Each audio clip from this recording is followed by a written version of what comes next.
بسم الله الرحمن الرحيم. السلام عليكم ورحمة الله وبركاته. طلبة وطالبات الصف الأول إعدادي، إن شاء الله النهاردة معانا أول حصة من دروس الهندسة. الهندسة يا شباب منقسمة إلى 5 دروس، كل درس فيه إن شاء الله هناخده على كذا جزء، يعني ممكن إن شاء الله ال5 دروس يخلصوا في كام؟ في 9 حصص أو 10 حصص. هنبدأ إن شاء الله النهاردة في أول حصة اللي هو أول جزء من أول درس، اللي هو بعنوان مفاهيم هندسية.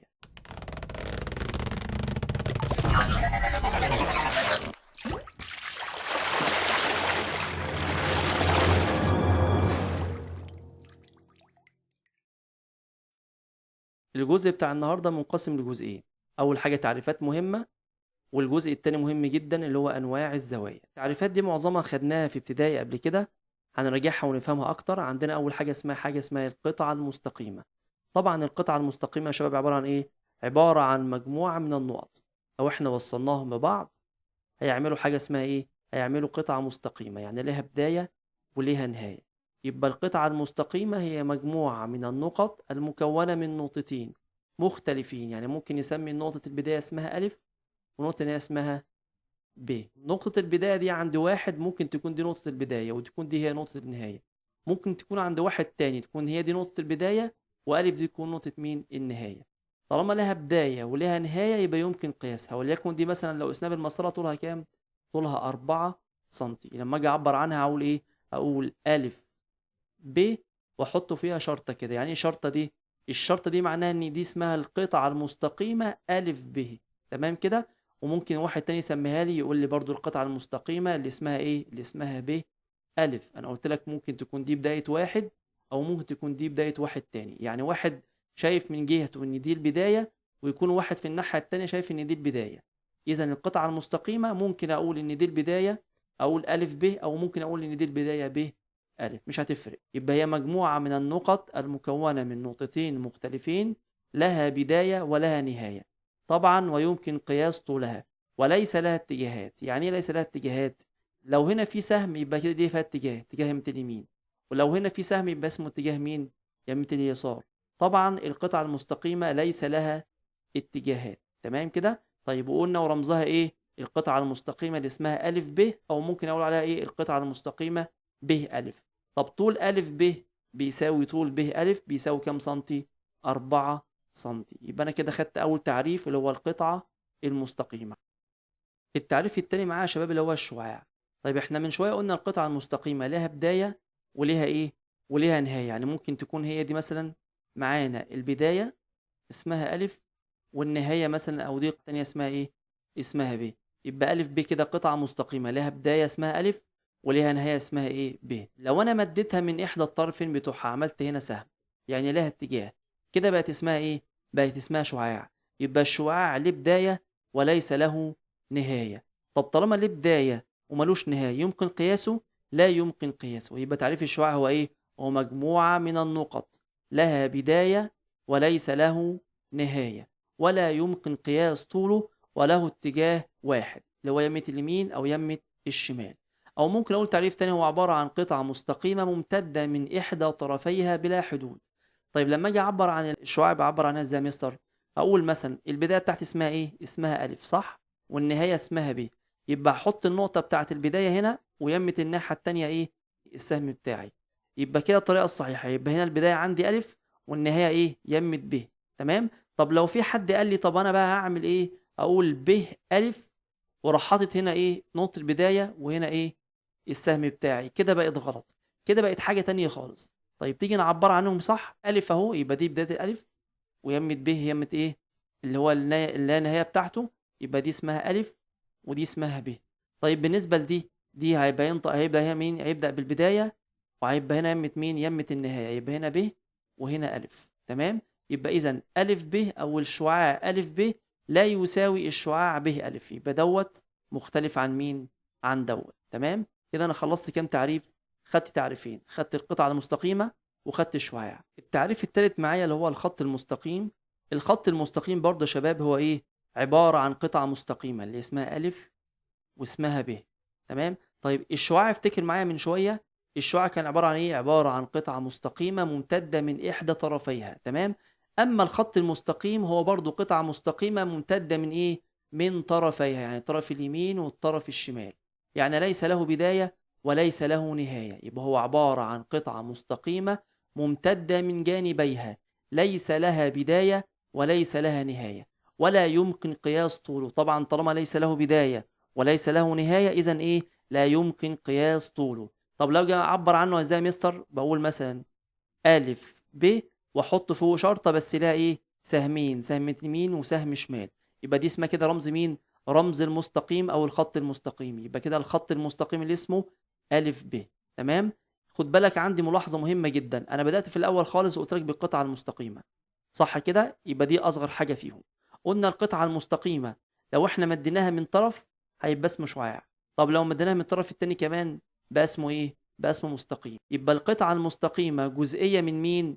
جزئية من الشعاع أو جزء من الشعاع، والشعاع جزء من مين؟ جزء من الخط المستقيم. خد بالك الحاجات دي بتيجي في أكمل، يقول لك الشعاع أو القطعة المستقيمة جزء من مين؟ جزء من الشعاع، والشعاع جزء من مين؟ جزء من الخط المستقيم. احنا كده خدنا تالت تعريف. الزاوية هو اتحاد شعاعين لهما نفس نقطة البداية. أنا اتفقنا من شوية قلنا لو دوت عندك شعاع اسمه ب مثلا، اسمه كده، يبقى دوت راسه ب والناحية التانية اسمها ايه؟ اسمها ألف. وعندي شعاع تاني اسمه ب ودي اسمه ايه؟ اسمه ج. يبقى شعاعين كده، عندي شعاع اسمه ب ألف وب ج. نقطة البداية عنده مين؟ اللي هو ب، ونقطة النهاية أو الاتجاه اللي ما لا نهاية يمة مين؟ يمة ألف. الزاوية المنفرجة في النص دي أو الحتة الواسعة اللي في النص دي كده، الانفراجة دي كده، اسمها ايه؟ اسمها زاوية. يبقى خد بالك، يبقى رأس اتحاد الشعاعين اسمها الرأس، التقاطع بتاع اتحاد الشعاعين اسمها ايه؟ اسمها الرأس. والشعاعين الموجودة عندي اسمهم الضلعين، يبقى دي اسمها كده رأس الزاوية، ودي اسمهم ايه؟ ضلعين الزاوية. دي الضلع الأول وده الضلع مين؟ الضلع الثاني. الحاجات دي مهمة جدا جدا جدا. طيب إذا الزاوية هي ايه؟ هي اتحاد شعاعين لهما نفس نقطة البداية، ونقطة بداية الشعاعين تسمى رأس الزاوية. أما الضلعين اللي هو مثلا ألف ب وجيم ب يسمى بضلعي الزاوية. طيب كيف يمكن كتابة الزاوية؟ خد بالك كده معايا، كلمة زاوية دي يعني ماذا ايه؟ يعني مثلا عاملة زي مثلا أصغر من، ماشي؟ أو ممكن أقول لك ايه؟ اللي هو التمانية صغيرة دي. يعني أنا ممكن أقول لك كده الزاوية اللي اسمها ألف ب ج، كده تتكتب صح. وممكن واحد تاني يقول لي كده الزاوية اللي اسمها ألف ج ب، طبعا برضو كده ايه؟ صح. يبقى أنا كتبتها بالشكل ده وكتبتها بالشكل ده. طيب كيف يمكن كتابة الزاوية؟ ممكن أكتبها بثلاث طرق. طيب خد بالك كده ولاحظ ان عندي هنا الشعاع الاولاني دوت او التاني دوت، هبدا انطق من النهايه اقول جيم ب الف، او ممكن اقول برضو ايه؟ الف ب جيم. هو انا بنطقه من الحرفين صح، بس بشرط لازم تكون الزاويه بتاعتي موجوده فين؟ في النص. يعني انا بقول لك هنا ايه؟ ممكن انطقها اقول الف ب جيم، اللي هي الزاويه اسمها الف ب جيم، والزاويه موجوده فين؟ في المنتصف. او ممكن اقول جيم ب الف وبرضو الزاويه فين؟ في المنتصف. او ممكن اشيل الضلعين اللي قدام ده، تقول لك زاويه اسمها ايه؟ الزاويه اسمها زاويه ب.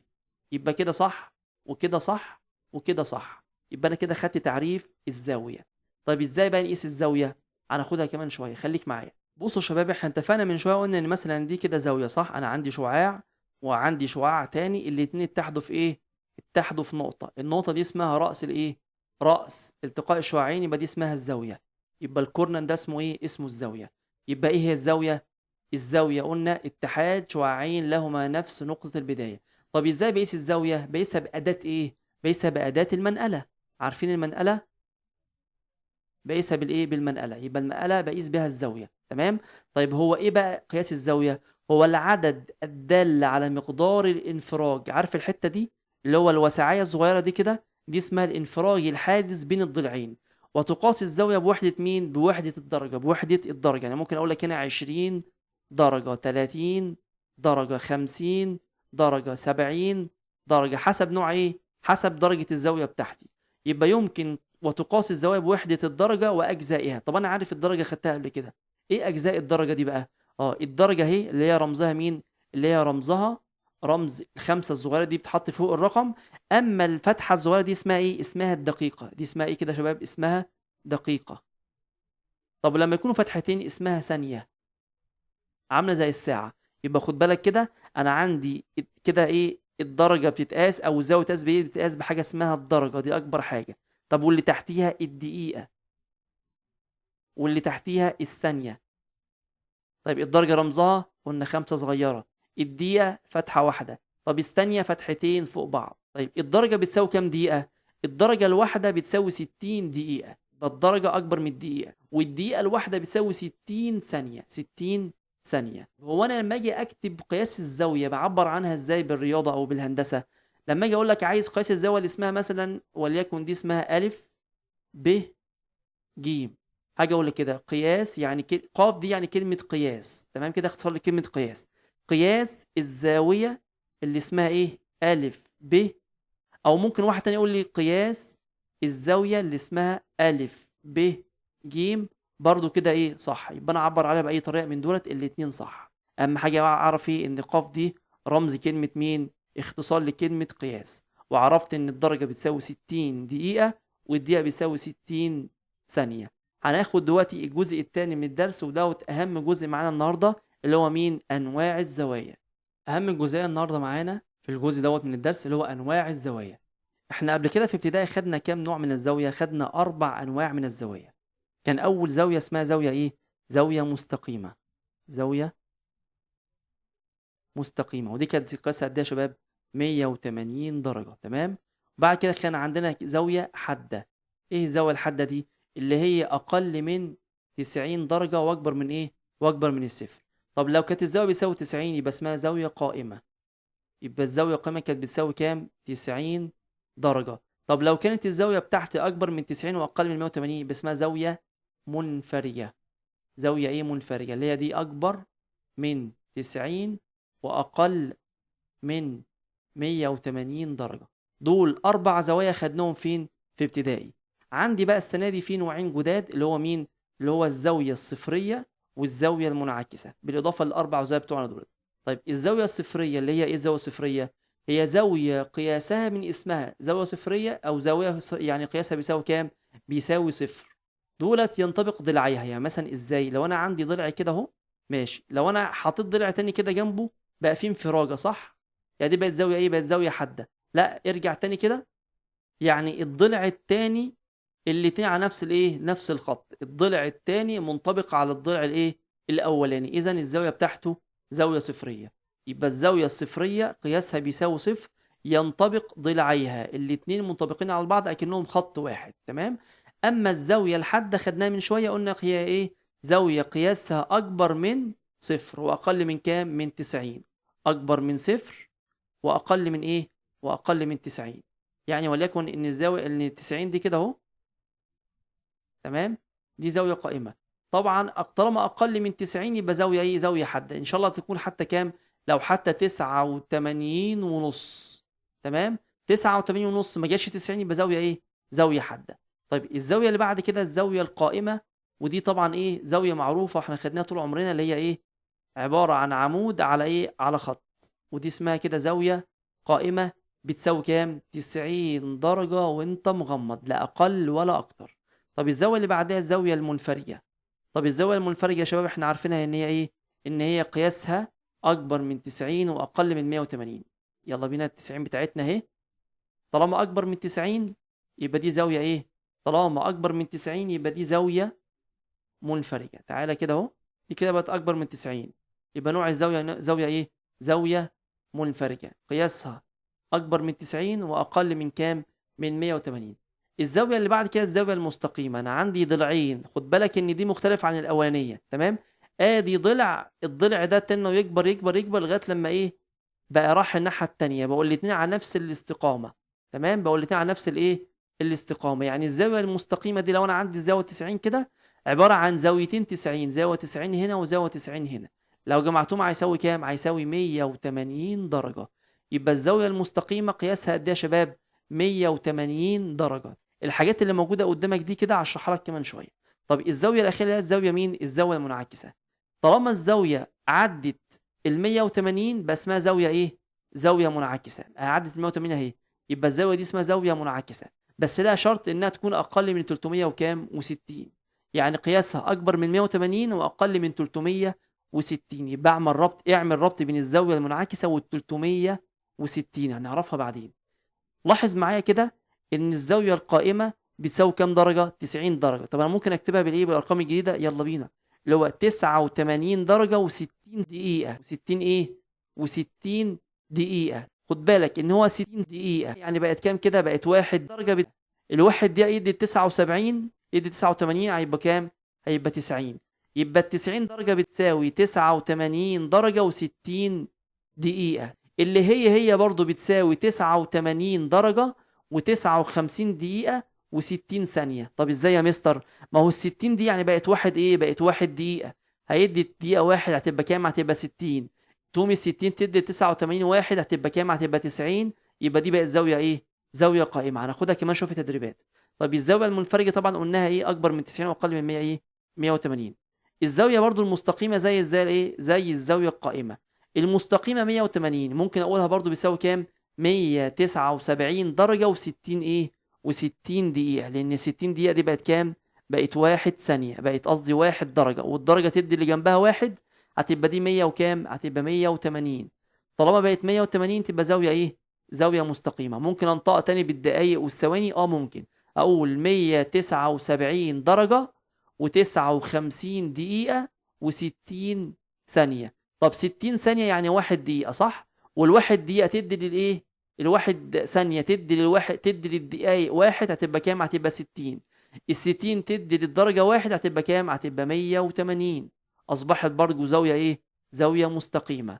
أما المنعكسة طبعا معروفة، اللي هي قياسها أكبر من 180 وأقل من 360.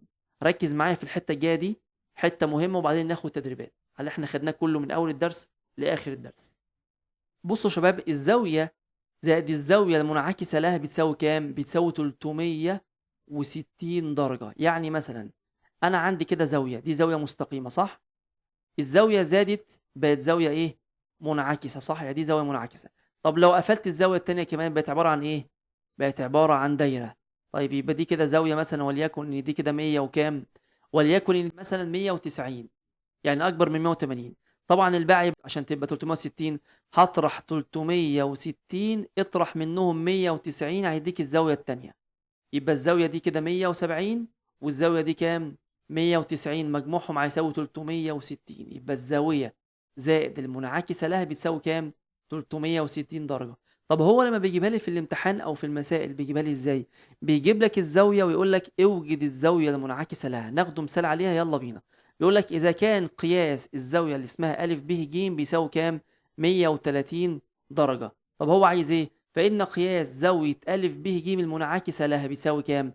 اول ما يقول لك منعكسه يبقى تقول له 360 اطرح منها 130 هيساوي معاك كام؟ هيساوي معاك 230.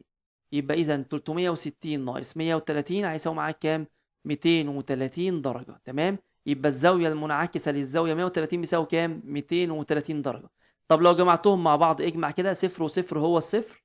تمام؟ 3 و3 6 و2 و1 يبقوا 3 هيساوي كام في الاخر؟ 360 تاني. يبقى لما يجيب لك الزاويه وعايز المنعكسه ليها قول له على طول 360 ناقص الزاويه هيديك مين؟ الزاويه المنعكسه. هناخد تدريب على انواع الزوايا، وبعد كده هناخد تدريب على الزاويه المنعكسه.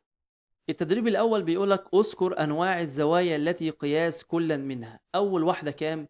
32 درجه. تمام؟ طيب ركز معايا تاني، هنراجع معاك. احنا قلنا عندنا زاويه صفريه اللي هي بدأ من كام؟ اللي هي بدأ من الصفر. تمام؟ طيب وعندي الزاويه اللي بعديها اللي هي زاويه 90 درجه اللي هي زاويه قائمه. يبقى دي زاويه صفريه، دي زاويه قائمه. والزاويه اللي بعديها كام؟ 180 اللي هي زاويه ايه؟ دي كده زاويه مستقيمه. تمام؟ لغايه الكام؟ لغايه 360 درجه اللي هي بتاعت الدائره. تمام؟ طيب اللي ما بينهم دي زوايا تانية. طيب ما بين الصفر يعني اكبر من صفر واقل من 90 هتبقى دي زاويه ايه؟ هتبقى زاويه حاده. الاكبر من 90 واقل من 180 هتبقى زاويه منفرجه. والاكبر من 180 واقل من 360 هتبقى زاويه ايه؟ هتبقى زاويه منعكسه اللي خدناها السنه دي. يلا بينا نشوف هو عايز ايه هنا. بيقول لك الزاويه 32. 32 يعني اكبر من صفر واقل من 90 يبقى دي زاويه ايه؟ يبقى دي زاويه حاده. اللي بعد كده بيقول لك 90 درجه. طالما 90 درجه يبقى زاويه قائمه. يبقى دي زاويه قائمة. طب 110، 110 يعني أكبر من 90 وأقل من 180، يعني زاوية منفرجة. طيب 180 بالظبط يعني زاوية إيه؟ زاوية مستقيمة، لا أقل ولا أكبر، زاوية مستقيمة. تمام؟ طيب الزاوية اللي بعد كده بيقول لك 250 يعني أكبر من 180 وأقل من 360، يعني زاوية إيه؟ زاوية منعكسة. هنا بقى خد بالك من اللي جاي دوت، أنا شرحته من شوية. بيقول لك 179 درجة و60 دقيقة. ركز قوي في الدقايق والثواني دي. طيب هو هنا بيقول لك 60 دقيقة، طالما 60 دقيقة يعني بقت كام هنا؟ يعني بقت 1 درجة. مش احنا قلنا ان الدرجة الواحدة بتساوي 60 دقيقة، والدقيقة الواحدة بيساوي 60 ثانية. طيب هبص هنا لإيه؟ للدقايق. هنا 60 دقيقة يعني إيه؟ يعني درجة. طبعا أكنك بتقرب، الواحد هيدي اللي جنبه واحد، هيبقى كام دي؟ هتبقى 180. طالما بقت 180 هتبقى زاوية إيه؟ زاوية مستقيمة. طيب اللي بعديها توضحها لك أكتر، هي واللي بعدها. بيقول لك هنا 94 درجة و10 دقايق. طبعا هنا 10 يعني أقل من 60، يعني مش هتدي دي حاجة، صح؟ يعني هي الزاوية بقت كام؟ بقت 94. طب 94 دي يعني إيه؟ يعني أكبر من 90 وأقل من 180، يبقى دي زاوية إيه؟ زاوية منفرجة. طب اللي بعديها يلا بينا. بيقول لك 89 درجة و61 دقيقة. بص على الدقايق وركز، 61 يعني عدد ال60، يا اما 60 يا اكبر، صح؟ يبقى هنا بقت كام؟ بقت 1 درجة. 1 درجة يبقى هندي درجات واحد، هتصبح دي كام؟ هتبقى دي كده 90 درجة. وتفضل هنا كام؟ واحد ايه بقى؟ 1 ثانية. 90 درجة و1 ثانية. بص هنا مين؟ هبص هنا عندي للرقم الكبير، يعني 90، يعني كده بقت زاوية ايه؟ طب هو هنا عدت ال90 ولا لسه اقل من 90؟ طالما عدت ال90 يبقى كده زاويه ايه؟ زاويه برضو منفرجه. ده التدريب الاولاني كان عن انواع الزوايا. التدريب الثاني مهم جدا، الزاويه المنعكسه. التدريب الثاني يا جماعه بيقول لك اوجد الزاويه المنعكسه للزوايا الاتيه. طبعا اول ما يجيب لك كلمه زاويه منعكسه يعني هفتكر كام؟ 360. هو هنا مديك الزاويه بكام؟ ب 135. هو عايز المنعكسه، يبقى اول ما يقول لك منعكس هتقول له 360 ناقص الزاويه اللي بتاعتها اللي هي كام؟ 135 بالاله، هتساوي معاك 225 درجه. طيب الزاويه اللي بعد كده بيقول لك ايه؟ عايز الزاويه المنعكسه للزاويه 58، يبقى برضو 360 ناقص 58 هيساوي معاك كام؟ بالآلة 302 درجة. طيب بعد كده عايز الزاوية المنعكسة للزاوية 80، برضو هنقول 360 ناقص 80 هيساوي معاك كام؟ هيساوي معاك 280 درجة. آخر مسألة بيقول لك عايز الزاوية المنعكسة ل 110، يبقى برضو أقول له 360 ناقص 110 هيساوي معانا كام؟ 250 درجة. أنا كده وصلت كده لنهاية الجزء الأول من الدرس الأولاني. هفكرك باللي احنا خدناه. احنا خدنا ايه؟ خدنا اول حاجة تعريفات مهمة. خدنا القطعة المستقيمة، وقلنا القطعة المستقيمة لها بداية ولها ايه؟ ولها نهاية، ويمكن قياس طولها، وممكن اقول الف ب او ب ج مش تفرق معايا. طيب بعد كده خدنا تعريف الشعاع. قلنا الشعاع عبارة عن ايه؟ الشعاع عبارة عن قطعة مستقيمة ممتدة من إحدى طرفيها. طالما الشعاع ملوش نهاية إذن لا يمكن قياسه. بس عندي شرط، لما أجي أكتب الشعاع لازم أبدأ من نقطة البداية وأعمل على إيه؟ اتجاه النهاية بعمل على إيه؟ سهم واحد بس. بعد كده خدنا تعريف القطعة أو الخط المستقيم. الخط المستقيم، وقلنا الخط المستقيم دوت عبارة عن قطعة مستقيمة ممتدة من إيه؟ من طرفيها. ممتدة من طرفيها، طالما ليس له بداية وليس له نهاية إذن لا يمكن قياسه. وممكن أسمي هنا مثلا ألف ب، أو أقول ب ألف، مش تفرق معايا عشان هو إيه؟ بدايته ونهايته مش تفرق معايا، عامل زي مين؟ زي القطعة المستقيمة. بعد كده خدنا الزاوية، خدنا تعريف الزاوية. قلنا هي اتحاد شعاعين. قلنا نقطة اتحاد الشعاعين دي اسمها إيه؟ اسمها رأس الزاوية. أما الشعاعين بتوعنا اللي هم مين؟ ضلعي الزاوية. وقلنا ضلعين الزاوية أو الزاوية بتتقاس بإيه؟ بنقيسها بالأداة اللي هو المنقلة. طب إيه الدرجة بتاعتها؟ قلنا في حاجة اسمها الدرجة. قلنا الواحد درجة بتساوي 60 دقيقة، والواحد دقيقة بتساوي 60 ثانية، وده كان الأشكال بتاعتها. بعد كده دخلنا على جزئية مهمة جدا اللي هو أنواع الزوايا. قلنا الزاوية مين؟ الزاوية الصفرية اللي هي بتساوي صفر، وبعد كده خدنا الزاوية الحادة. ايه الزاوية الحادة؟ الزاوية الحادة قلنا أكبر من صفر وأقل من كام؟ وأقل من 90. الزاوية اللي بعد كده كانت الزاوية القائمة، قلنا بتساوي 90 درجة بالظبط، لا أقل ولا أكبر. بعد كده خدنا الزاوية مين؟ الزاوية المنفرجة، ودي بتبقى أكبر من كام؟ أكبر من 90. والزاوية اللي بعد كده كانت الزاوية المستقيمة اللي هي كانت بتساوي كام؟ بتساوي 180 درجة.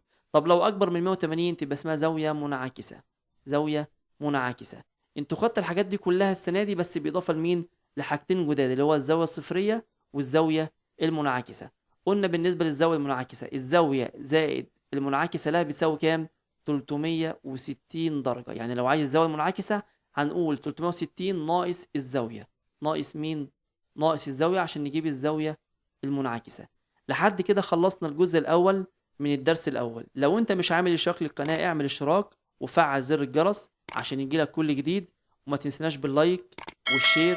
واشوفكم المرة الجاية إن شاء الله على خير، والسلام عليكم ورحمة الله وبركاته.